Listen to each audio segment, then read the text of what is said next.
Understanding Joint Replacement, a guide for English language learners. Hello, everyone.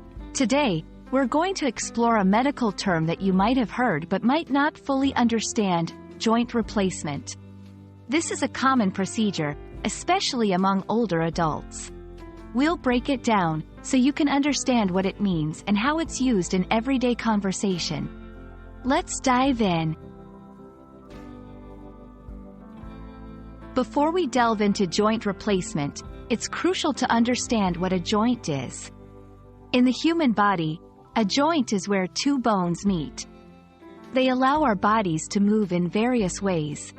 Common joints include knees, elbows, hips, and shoulders. These joints can sometimes get damaged due to injury or disease, affecting a person's ability to move and leading to pain. Now, let's focus on the word replacement. Replacement, in general English, means substituting something old or damaged with something new. It's like replacing an old phone with a new one. In the medical context, replacement involves substituting a damaged body part with an artificial one.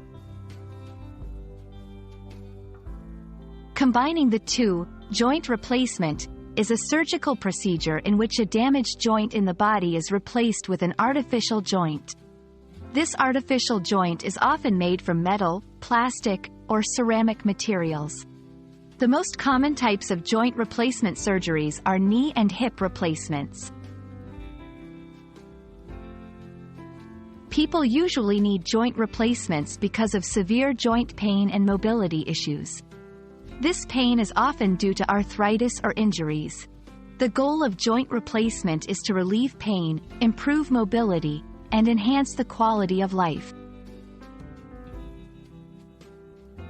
In this section, we explore the steps involved in joint replacement surgery. 1. Diagnosis and decision. A doctor assesses the joint and decides if replacement is necessary. 2. Preparation. Before surgery, patients undergo various tests. 3. Surgery. The damaged joint is replaced with an artificial one. 4. Recovery. Post-surgery, patients undergo rehabilitation to regain strength and mobility. I hope this video has helped clarify what joint replacement means and how it impacts those who undergo this procedure. Remember, understanding such medical terms not only enhances your English vocabulary but also helps you better grasp healthcare topics. Until our next lesson, keep learning and stay curious.